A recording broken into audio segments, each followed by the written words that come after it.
Oh, Dahanjo. How you doing, everybody? Yeah, let's see if the battery holds out this time. Last time I got out on the bike, I got about 30 seconds into my spiel, and there goes the battery. Well, I'm only riding 15-20 minutes, half hour at a time, so not turning back to go get a battery. You know how that goes. Time is precious. Yep, it is leaf season. Well, it's getting thereabouts. So for those of you who are new to New England or new to motorcycles, you know, you've been on four wheels historically. Oh, I'm Matt the Greeter, by the way.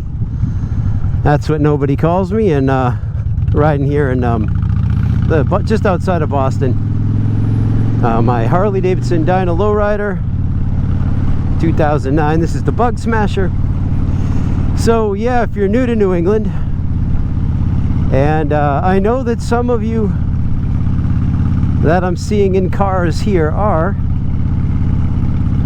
I've been doing a little bit of research, and 19% as of 2020, 19% of the people living in the town I live in were not born in the US. And you know what that means.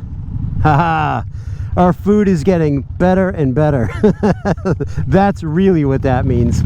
You know, of course, you got the old, you know, not nice curmudgeons who are like, hey, you know, you better speak English. You come to like, you know, it's like, dude, you know, go to bed.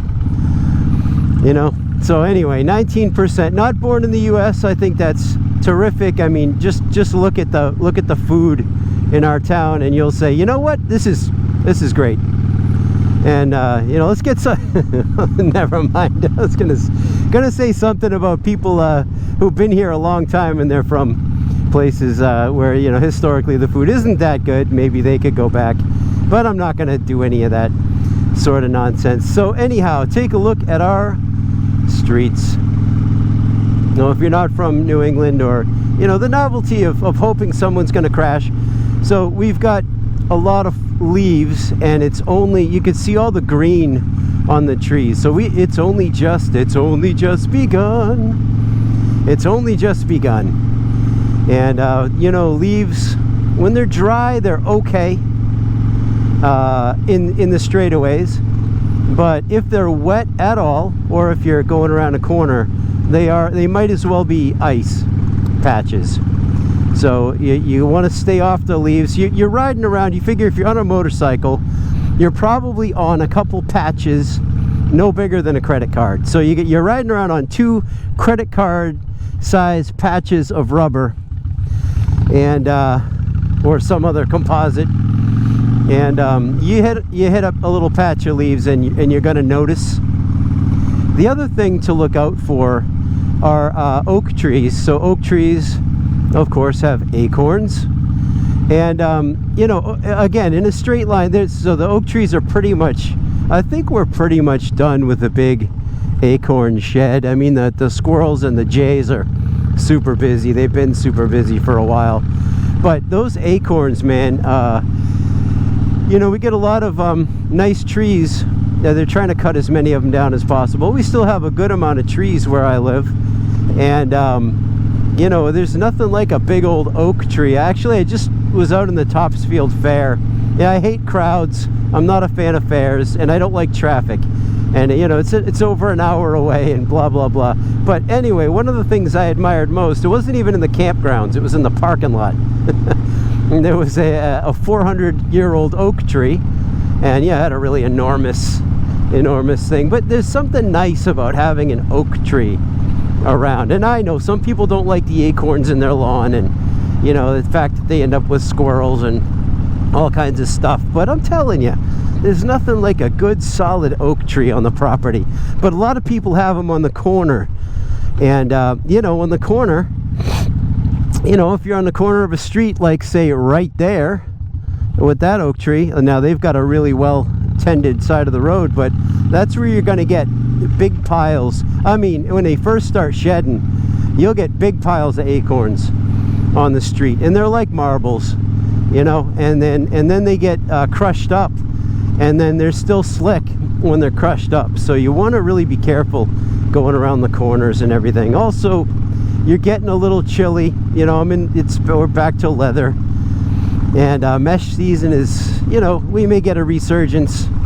I mean, this is New England after all, but yeah, mesh season's pretty much over. Things are getting colder. When you get colder, you know, you got to check your tire pressure more often.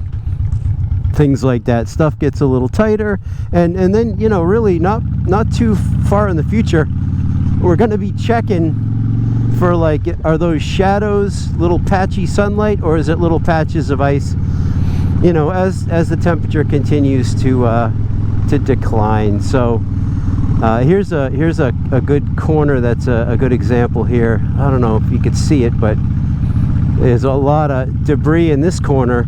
So it's a nice one. You think you want to drag your knee going around it, you know, but you'll drag your knee and then fling your bike up into a bush, you know, and because there's a lot of junk in it. That's a kind of a New England thing too, is like, we got nice roads. Now, we got some of the worst roads in the world, but we've got some really nice roads, but you just can't trust them. You can't really ride them hard, because you just can't trust the people over the yellow line, like that individual, or just, you know, you're going to get a pile of acorns or debris, or depending where you are, there'll be a mattress in the road, you know, or a toolbox. So yeah, but anyway, other than that and the people and the weather, and it's nice here, I guess, people say. Hey, what's it like where you get? So right now it's mid-October, not quite mid. What's it like where you're at? You guys have a change of seasons, or is it same old? You get a rainy season? Let me know in the comments below. I'm looking to see where you are. Some of you guys in Canada, you already had Thanksgiving. Happy Thanksgiving. We got ours coming up. You know, our season goes a little bit longer. Although at this point, you know, I've said it before, we don't grow much down here except for condos and you know, housing complexes. So I guess our season is year-round now. But we still, yeah, we celebrate Thanksgiving a little bit later in the season. We'll talk about that as we get there. We just passed Indigenous Peoples Day, Columbus Day, however you want to celebrate that, or ignore it, or go into work like I did. You know, some of you, it's just a normal day. And that's the time of year here. Days are noticeably shorter. Yeah, what are we, October 10th today? Sometime around then. And yeah, days are noticeably shorter. So I start to get the seasonal thing happening. And I need to make sure I maintain a cheerful disposition. And yeah, let's get you down this road. And then I'll let you go. So here we are, October 10th, and we'll see a little bit later. You'll see these leaves are really starting to pop.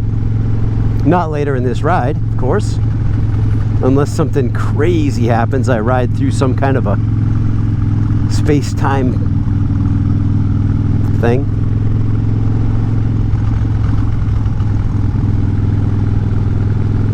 Yeah, really sorry about you know, what's going on the planet these days. There's a lot of stuff, and I'm not on a side here. I'm on the side of people, and you know, there's lots of people that are hurting right now, big time. A lot of people in pretty tough situations. So yeah, my heart goes out.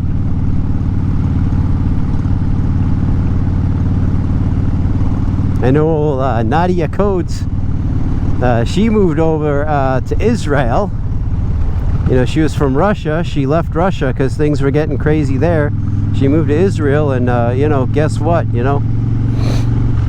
So anyway, praying for safety there. Yeah, Nadia does some of my favorite typo negative cover songs on the planet. She's like, she was born to do typo negative covers.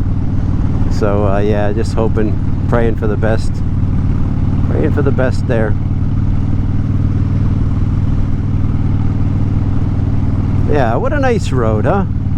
We get some of the trees have already lost leaves. Some of them are pretty good. You know what else looks beautiful this time of year? Poison ivy. Poison ivy looks great. Especially, yeah, you get a nice big thick vine going up the side of a tree, and the leaves look beautiful. Hey, poison ivy gets a bad rap because if you touch it, you know, it does not appreciate it. Some people don't have a reaction. I think those people must have a layer of dirt on them or something. I'm partially kidding. But yeah, you know, poison ivy gets a bad rap just because it defends itself. It defends its stealth, I should say. The first 3 times I got it, it didn't look like the picture in the book. So I was surprised. So poison ivy's up, I think, maybe 7 wins to 0. I got no wins against poison ivy, ladies and gentlemen. That's just the fact of the matter. But it sure is beautiful. It sure is, and it's a shame that it causes such a topical reaction, because it's, yeah, it could be beautiful when it changes colors. Anyhow, that's enough out of me, huh? That was awfully positive, wasn't it? Now we'll turn around in the cemetery, get me back in the right frame of mind, I suppose. Or only immortal for a limited time. You've heard me quote that before. Leave it in the comments below. Whose famous line? We're only immortal for a limited time. One of my favorite. I wish I had written that line. And my hint is, it wasn't Gordon Downey. It was another one of my absolute favorite Canadian lyricists. I gave you too many hints. Too many hints. I probably spoiled it. Don't give it away. Yeah, give it away. Put it in the comments below. After all, we're only immortal for a limited time. Alright guys, care about you. Say hello to the old folks. And we'll talk to you soon. Alright. Bye. Ooh, that little poison ivy there. Oh, you're looking mighty purty. Bye.